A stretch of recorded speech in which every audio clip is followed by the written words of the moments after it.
빌립보서 3장 1절에서 11절입니다. 같이 교독하겠습니다. 제가 먼저 말씀 읽겠습니다.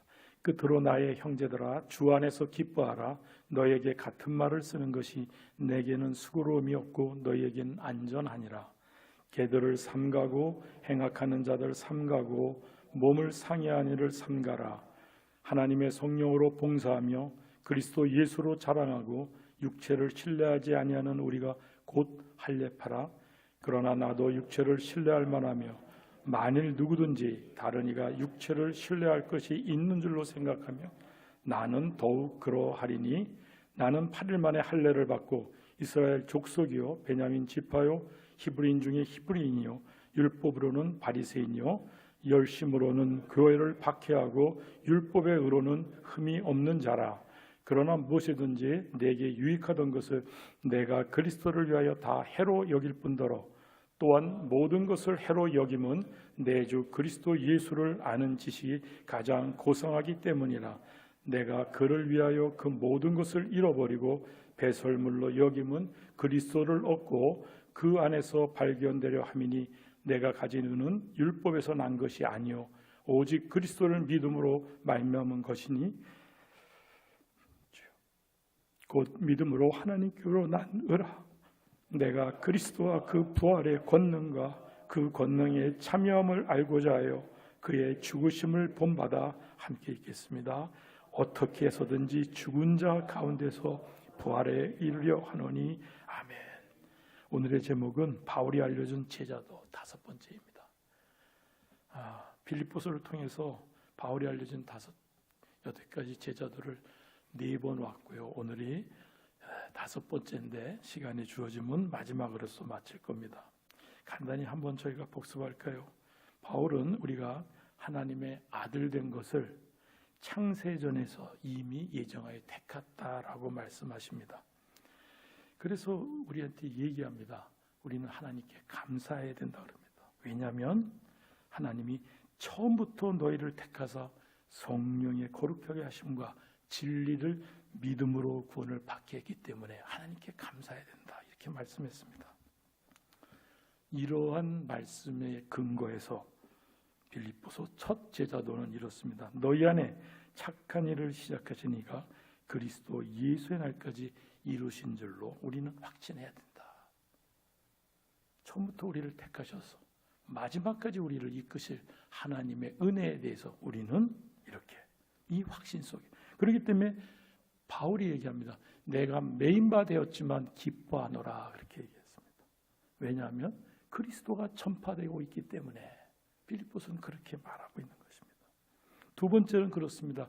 이 확신이 있을진데 우리들은 그리스도의 복음에 합당하게 살아야 한다고 묵상했습니다. 그리스도의 복음에 합당하게 사는 것에 대해서 한마음 한뜻으로 대적에 대해서 두려워하지 아니하고 이렇게 우리가 이미 배웠습니다. 그러면서 믿음의 고난으로, 믿음으로 인하여 받는 고난은 은혜라고 고백하며 감당할 것을 바울은 얘기했습니다. 그리고 말합니다. 이것을 감당할 수 있는 것은 우리의 의지와 열정과 결단이 아니고 그리스도 예수의 마음이니 이 마음을 품으라. 이것이 3번째 묵상이었습니다. 그러기 위해서는 예수님이 하신 것을 닮아가야 되는데 하나님과 동등되셨지만 동등됨을 취하지 아니었다. 자기의 신성 되시는 절대 주권자의 모습을 비우셨다고 얘기했습니다. 그러면서 죽기까지 복종하셨다라고 했습니다. 우리가 그것을 흠모하며 쫓아가야 되는 것입니다. 그리고 우리가 바로 전에 배웠던 4번째 묵상은 그랬습니다. 나 없을 때도 지금 메인바되어 있는 바울이 나 없는 지금 이 상황에 너희는 항상 복종하고 두렵고 떨림으로 이렇게 두렵고 떨림으로 이 모든 것을 감당해내라 그러는데 두렵고 떨림에 대해서 우리는 어떤 마음을 품어야 될까요? 바로 이어서 말합니다. 우리 안에 있는 하나님이 행하시는 것에 대해서 나의 의지와 뜻이 아니라 그것에 대해서 두렵고 떨림으로 우리의 의지가 아님을 분명히 말씀을 근거해서 우리가 확신해야 됩니다. 오늘 본문은 이렇게 시작합니다. 투 로이폰으로 시작합니다. 한글의 뜻은 끝으로 또는 우리가 있는 뉘앙스는 마무리하는 표현입니다. 끝으로, finally 이렇게 됩니다. 그래서 이 단어를 쓰는 바울은 편지마다 마무리할 때 이렇게 썼습니다. 에베소서는 6장으로 이루어졌습니다. 6장 끝에 그럽니다. 끝으로 너희가 주 안에서와 그 힘의 능력으로 강건하여지고 마무리 권면을 정리합니다. 데살로니가 후서도 3장으로 이루어졌는데요. 이렇게 시작합니다. 끝으로 형제들아 이렇게 하면서 자기의 권면을 마무리하고 있습니다. 우리가 지금 21번, 우리가 지금 21주가 됐으니까 21번 빌립보서를 묵상하느라고 깊이 읽고 계시죠. 4장에 가면 이렇습니다. 끝으로 우리가 잘 아는 말씀이죠. 무엇이든지 참되며 건건하며 옳으며 정결하며 사랑받을 만하며 칭찬받을 만하며 무슨 덕이든지 무슨 기름이든지 이것을 생각하라. 이것을 생각하라 뒤에는 내가 너에게 말한 것을 이렇게 내가 너에게 말한 것을 이렇게 지금 바울은 간절하게 마무리할 때 끝으로 이렇게 했습니다. 그런데요, 오늘 본문은 3장입니다. 그런데 이렇게 좀 특이한 것이 부연해서 붙여져 있습니다. 끝으로 나의 형제 자매 여러분, 주 안에서 기뻐하십시오. 지금 그렇게 표현합니다. 내가 같은 말을 되풀이해서 쓰는 것이 끝으로 마무리하는데 부연하는 뭔가 사족을 좀 붙이고 있는 것 같은 표현이 여기 되어 있습니다. 그러면서 그 말에 대해서 우리가 이을 수 있는 연동된 단어, 번거로울 수 있는 것에 대해서 나는 번거롭지 않다. 왜냐하면 여러분에게 안전합니다. 내가 지금 되풀이해서 쓰는데 이것은 너희의 안전, 생명을 지키는 일이기 때문에 나는 이것이 번거롭게 생각하지 아니한다. 이렇게 표현했습니다. 바울은 과연 무엇을 강조하려고 말하는 것일까요? 이 같은 말, 되풀이하는 것에 대해서 신학자들이 여러 개 표현한 것들을 발견했습니다. 브루스 웨스 하민이 공주한 주석에는 본인들이 지어짰어요. 그래서 이렇게 표현합니다. 첫째, 바울은 기뻐하라를 저번에 제가 17번이라는데 하나를 빼뜨렸습니다. 18번입니다. 여러분 찾아. 이 빌립보에서는 기뻐하라가 그렇게 많이 나옵니다. 이 기뻐하라를 계속 말한 바울의 입장에서는 되풀이한 내용이 아마 기뻐하라를 강조한 거 아닐까? 지금 1절에서도 주 안에서 기뻐하라고 써 있습니다. 왜 그럴까? 주석자들은 이렇게 해석합니다. 앞으로 있을 박해에 대해서 낙담할 때에 너희들이 너희의 생명을 안전을 지키는 것은 기뻐함으로 감당해야 된다. 그래서 이것을 강조한 거 아닌가? 이렇게 해석합니다. 두 번째는 이렇게 말합니다. 분열에 대한 얘기에 대한 얘기를 마무리한다. 한 마음 한 뜻으로 이렇게 합니다. 4장의 2절에 보면 유대와 순두계에게 너희가 같은 마음을 품으라 이렇게 되어 있죠. 여러분들 지금 많이 읽었으니까 지금 이 단어 많이 봤어.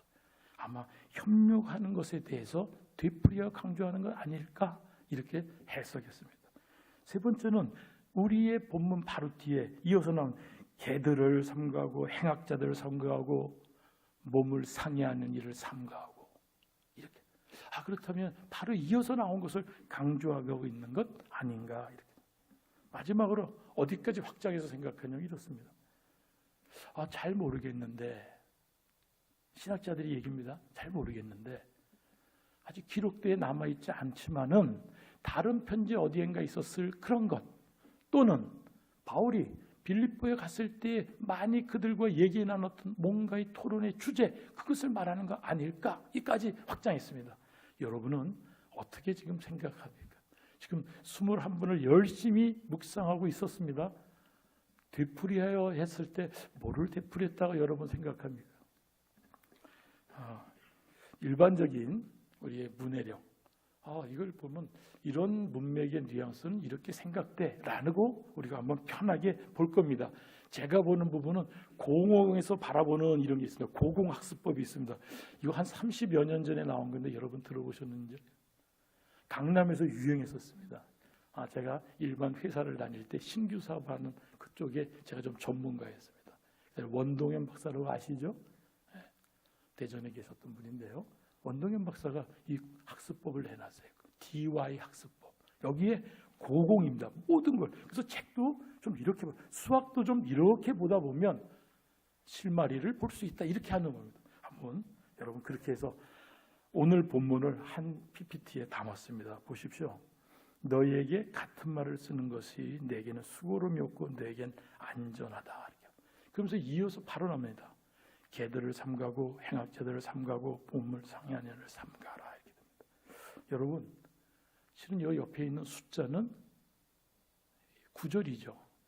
이 옆에 표현 안에는 이것이 3장이 있습니다. 이런 장절 구분은 성경 본문에는 없었죠. 우리가 잘 배웠죠. 1551년에 파리의 인쇄업자가 읽기 편안한 묵상을 위해서 이렇게 단락을 짓고 구절을 넣습니다. 이걸 빼고 본다면은 안전에 대응되는 얘기, 안전을 위협할 수 있는 요소는 개들이 무섭잖아요. 행악자들이 무섭잖아요. 몸을 상해하는 일, 이것이 무섭잖아요. 이 몸을 상해하는 일, 나중에 잠깐 묵상하겠지만 이 부분에 대해서 이것은 예전에도 한번 얘기했습니다. 단 한 점, 칼이라는 용어로 씁니다. 해석에도 그 칼을 조심하라, 이렇게 은유법으로도 쓸 수 있어요. 상해하는 것, 다치게 하는 것에 대한 상징적 용어를 한다면 이 문맥에는 이런 해석이 맞지 않을까요? 이렇게 되풀이해서 표현합니다. 그런데 4절에 이것을 어떻게 봤냐면 육체를 신뢰하는 것이라는 용어로 모든 것이 집결됩니다. 물론 3절에 이미 육체를 신뢰하지 않는, 그러면서 곧 우리가 할례파야, 바울이 이렇게 얘기하는 하나의 힌트가 먼저 딱 나왔습니다. 그런데 신뢰하지 않는 것이니까 잠깐 빼고 이 단어를 원형해서 4절에 보면 육체를 신뢰할 만한 것의 이름으로 쭉 6절까지 써 있어요. 육체를 신뢰해서 나올 수 있는 결과물들입니다. 이렇습니다. 8일 만에 할례를 받는 것, 이스라엘의 족속이고 베냐민 지파고 히브리인지 히브리고 율법으로는 바리새인이고 열심으로는 교회를 박해했고, 결론입니다. 그 모든 것을 짚어볼 때 율법의 의로는 흠이 없는 자다. 누가? 내가. 이렇게 얘기하는 겁니다. 바울이. 내가. 그러면 개들이, 행악자들이 몸을 상해하는 이들에 대한 결론이 육체를 신뢰할 만한 것으로서 되고, 그 모든 것을 프로파일입니다.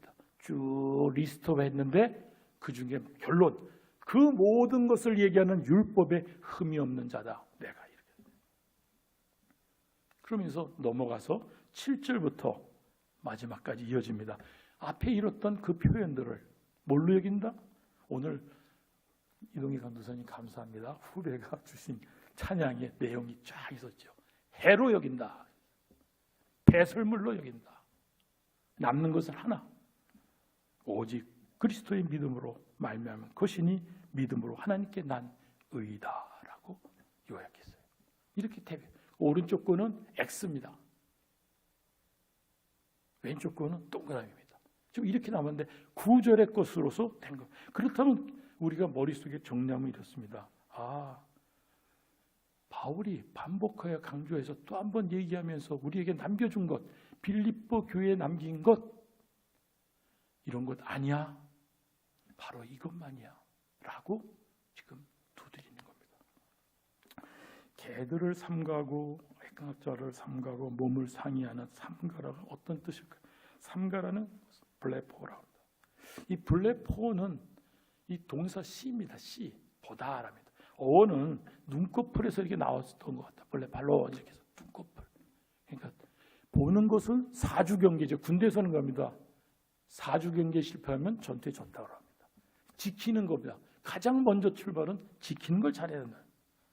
안전을 위해서 경계하고 조심해야 할 개들과 행악자들과 몸을 상해하는 일을 우리 잠시 묵상해야 됩니다. 개들에 대해서 성경에서는 이렇게 말합니다. 자녀들의 떡을 개들에게 주지 말거라. 또 오늘 마태복음 써놓은 겁니다. 거룩한 것을 개에게 주지 말. 이 거룩한 것은 진리 복음을 말합니다. 진리 복음은 누구에게나 전달해야 되는데 그때 당시는 유대인의 관습에는 하나님의 언약 백성이 아닌 이방인들에게는 무의미하고 무가치였기 때문에 의미가 없다. 주지 마라. 이렇게. 요한계시록에서는 개들과 점술가들과 음행하는 자들과 살인자들과 우생숭배자들, 그 다음에 거짓말을 좋아하며 지어내는 자들. 목사님께서 한 2주 얼마 전에 수요 기도의 기도 제목으로 거짓말하는 자들에 대해서 우리는 묵상이면 우리의 리더를 세울 수 없다. 기도의 제목이다. 여기 이렇게 있습니다. 그런데 이들이 어디 있냐면 성 밖에 있다.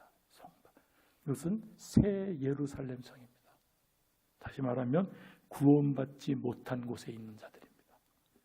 정리합니다. 걔들은 유대인들이 언약 백성이 아닌 이방인들을 부르던 언어적 관습에서 나온 말인데 결국 구원받지 못한 거룩하지 않은 자들을 지금 말합니다. 이런 자들이 누구인지 한 번 더 확인해 볼 거예요. 행악하는 자들로 표현을 바꿔서 얘기합니다. 투스카쿠스 에르카타스 이렇게 됩니다.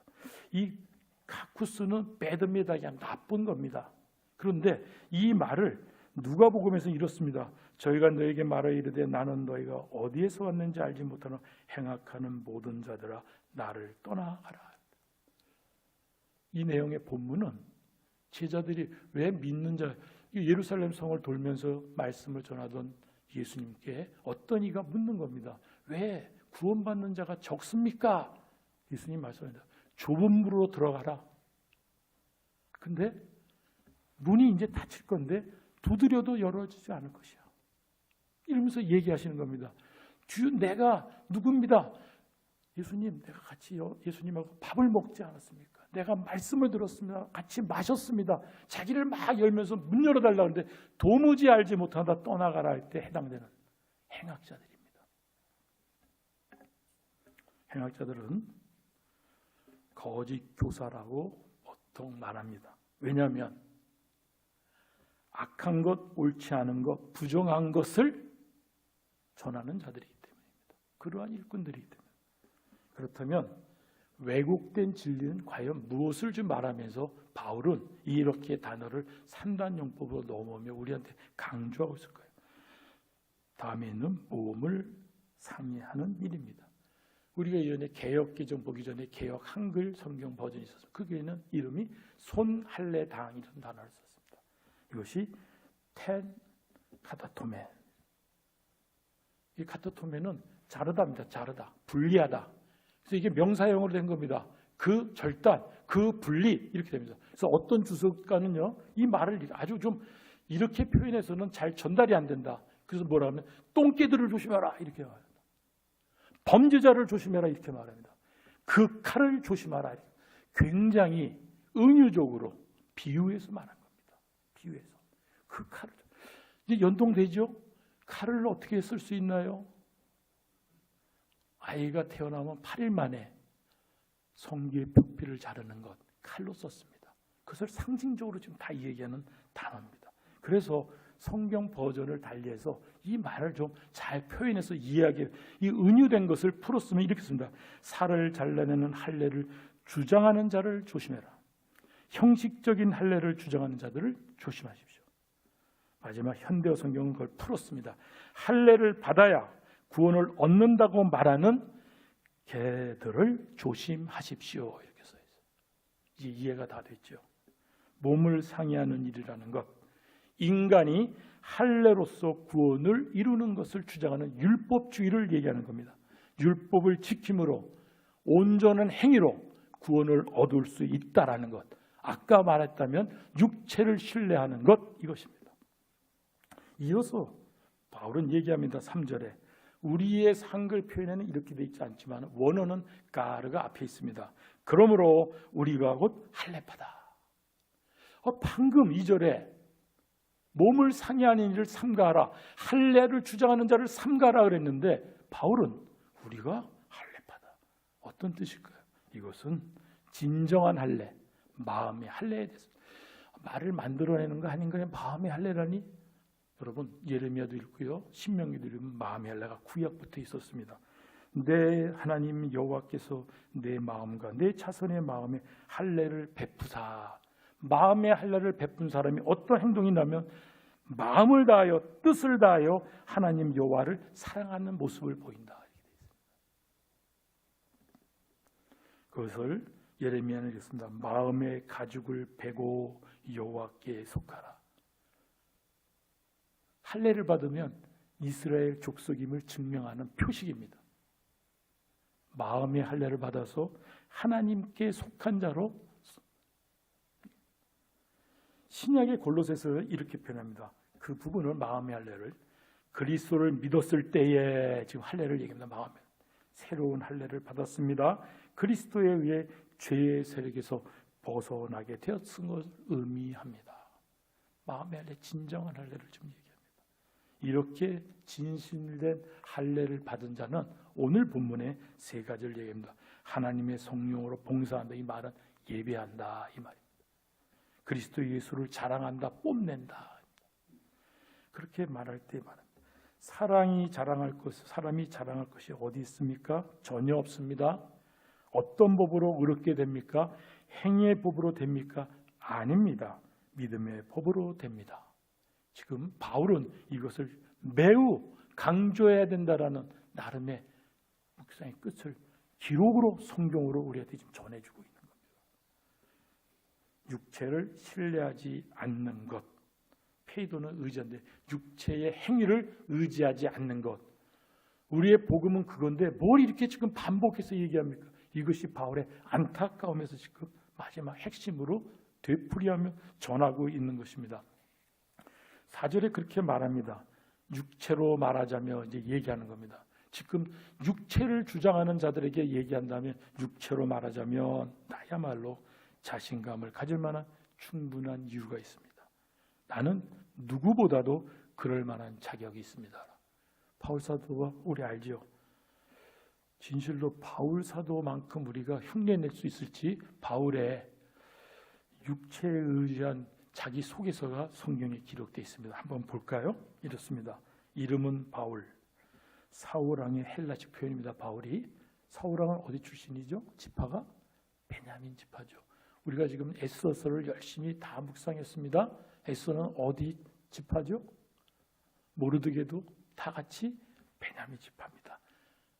12지파 중에 존중받는 지파가 되어 있는 의미가 있습니다.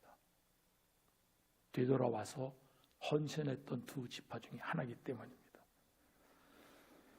여기 말합니다. 8일 만에 할례를 받았다라는데 8일 만에 할례를 받았다는 것은 혈통적으로 순수한 유대인이라는 뜻입니다.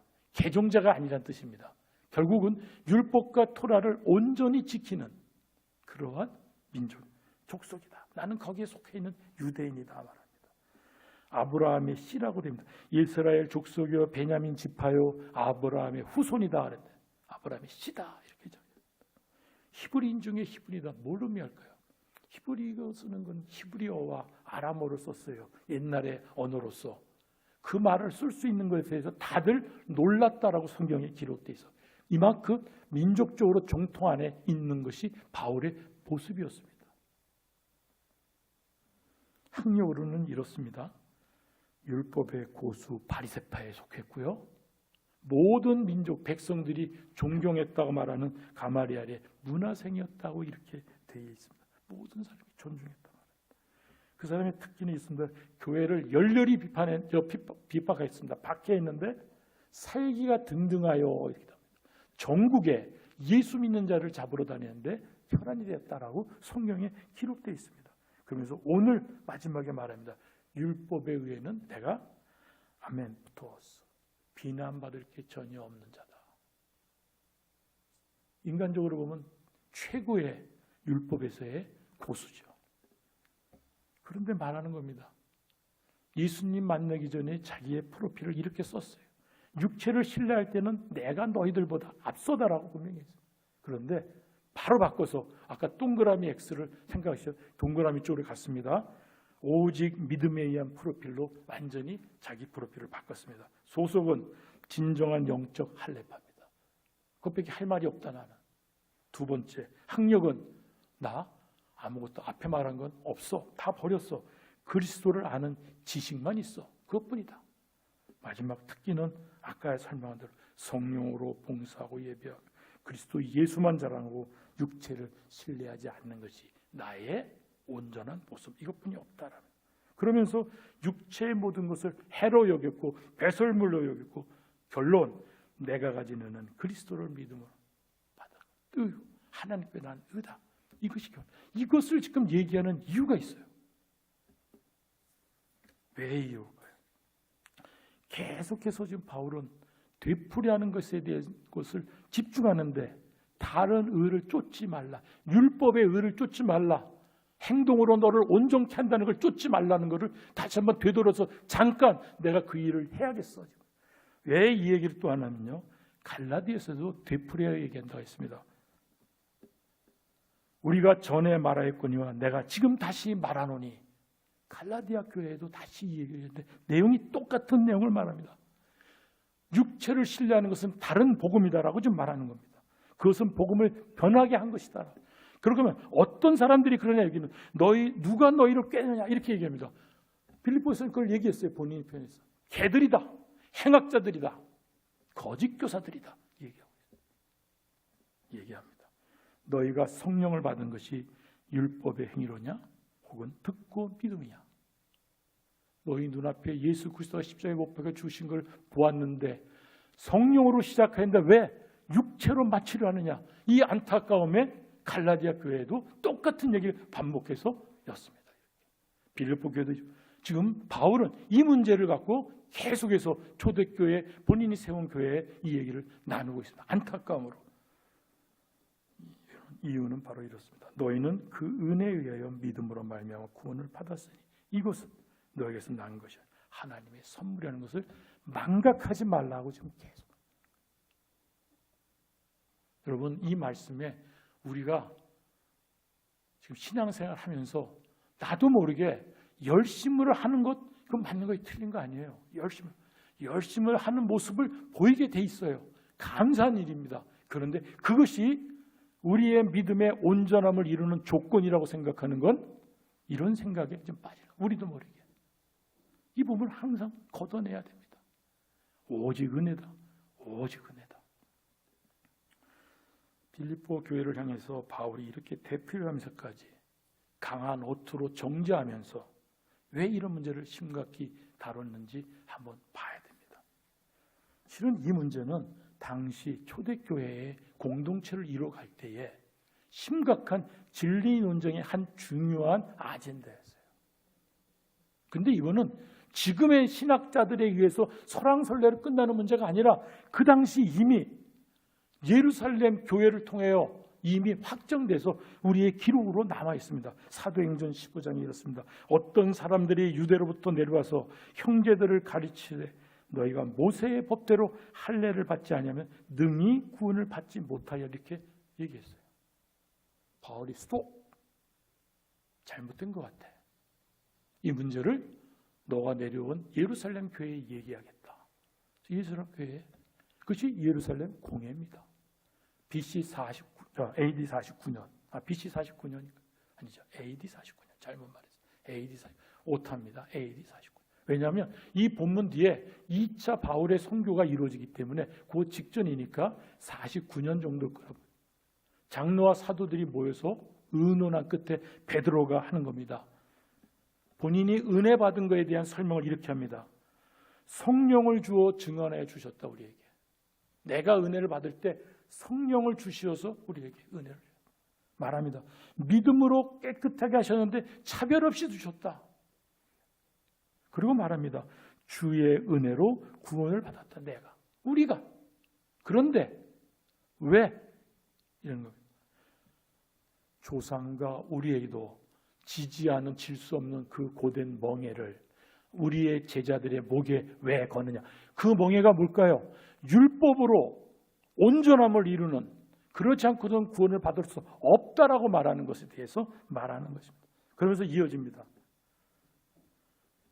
개와 행악자와 거짓으로 성도들을 흔들었던 모습들이 각 교회에 계속 됐을 때에 이미 끝난 얘기임에도 불구하고 4세기의 펠라기우스는 인간의 자유의지에 대해서 역할이 있다, 해야만 한다, 의로움을 감당해야 된다라고 했어요.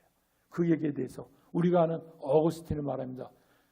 사람의 구원의 과정은 모든 것이 하나님의 전적인 은혜다라고 그 부분을 배척하고 복음을 바로 세웠습니다. 두 번째로 로마 가톨릭은 이것을 이어받았습니다. 그래서 공로주의를 냈습니다. 잉여 공로를 얘기한 겁니다. 믿음이 연약한 자가 하늘 날아가지 못하고 여록에서 잠시 대기할 때 여기 있는 우리들이 선행으로서 구제함으로써 기도함으로써 우리의 공로의 잉여를 만들어서 남는 것으로서 저들을 천국으로 보내야 된다라는 것이 로마 가톨릭의 구원론의 기조를 이뤘습니다. 이 부분에 대해서 종교개혁이 일어난 겁니다. 그럼에도 불구하고 계속 이것은 이어져서 알미니우스에게, 그리고 우리가 아는 감리교의 웨슬리안 알미, 약간의 변형된 모습의 알미니안 모습으로 이어졌습니다. 칼빈의 5대 교리가 바로 하나님의 절대 주권에 대해서, 조금 아까 말한 하나님의 절대 주권에 대해서 온전한 은혜에 의해서 우리는 붙들림 받았고 성도의 견우로 끝까지 완성될 것이라는 고백이 우리의 개혁주의 복음의 고백입니다. 그런데 지금까지도 유사한 것이 있습니다. 바로 유보적 칭의놀이입니다. 우리의 의로움은 완전한 것이 아니기 때문에 의로움을 완성하기 위해서 종말까지 우리는 분투 노력해야 할 것이다라는 뉘앙스로 계속 우리에게 멍해를 주는 해석을 해놓는 겁니다. 이 내용의 기조를 담고 있는 겁니다. 정리하면 이렇습니다. 우리의 믿음은 하나님의 절대 주권을 고백하는 것이 우리의 믿음입니다. 그런데 우리의 믿음에 견난 바울이 지금 흔드는 개들이, 행악자들이 몸을 상해하는 일로 구원받는 것을 이루하는데 한 역할을 해야 된다고 주장하는 자들, 알마니아나 또는 유보적 칭의로 우리가 주신 은혜를 우리가 스스로 놔버리고 그것에 대해서 완전히 이루지 못했다는 걸 의구심을 갖게 하는 그러한 것에 대해서 결론은 뭡니까? 인간의 행함과 공로로 신인 협동으로 구원을 이루어야 된다. 그 몫이 너에게 남았다라는 것에 대해서 우리에게 멍해를 줍니다. 이것은 우리가 아까 묵상했던 은혜에 의해서 믿음으로 말미암아 구원을 받았다라는 것. 이것은 하나님께서 얻은 의라고 한다. 그것을 부정하는 것입니다. 성도 여러분, 우리가 제자로서 지금 제자들을 묵상하고 있습니다. 또 우리를 정확히 지켜내야만이 구원을 누릴 수 있다는 얘기를 여러분들 계속 스스로 묵상할 때마다 나의 부족함과 연약함에 대해서 그 문제 때문에 벗어나지 않습니까? 청년 수련회 때 유기에 대해서 청년들이 많이 물었다고 합니다. 논의를 했다고 합니다. 제가 우리 딸을 통해서 들었습니다. 그런 두려움을 아이들이 막연히 가졌다고 합니다. 염려와 두려움을 벗어나야 됩니다. 평강을 누려야 됩니다. 이 모든 일에 우리를 사랑하시는 이로 말미암아 우리가 넉넉히 이기느니라. 사망이, 생명이, 천사들이, 권세자들이, 현재이나 장래들이나 능력이나 높음이나 기쁨이나 다른 어떤 피조물이라도, 저는 여기에 우리의 해석을 좀 해야 될 것입니다.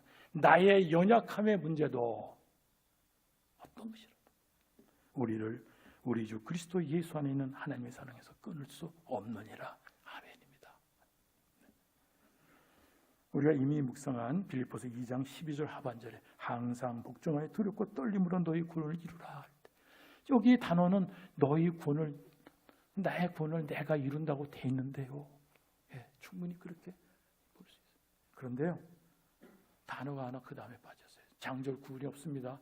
가르가 빠져있는 해석이 있습니다. 가르는 보통 비코어집니다. 왜냐하면 이런 이유를 설명해주는 단락이 전합니다. 그런데 여기서는 실제로는 이런 뜻입니다. 두렵고 떨림으로 복종하는데요, 뭐라고 얘기하면 너희 안에서 행하신 이는 하나님이다. 실제로는 너희 안에서, 지금 우리 안에 그리스도와 성령 하나님이 좌정하심을 믿기 바랍니다. 우리의 의지와 열심과 잉여 공로가 우리를 구원하는데 조금도 기여할 수 없음을 고백하는 것이 우리 모험입니다. 왜냐하면 그럴 때만이 절대자 하나님을 우리가 온전히 섬기는 겁니다. 하나님의 1%가 부족해서 우리의 1%의 공로를 참여시킨다? 그렇지 않습니다.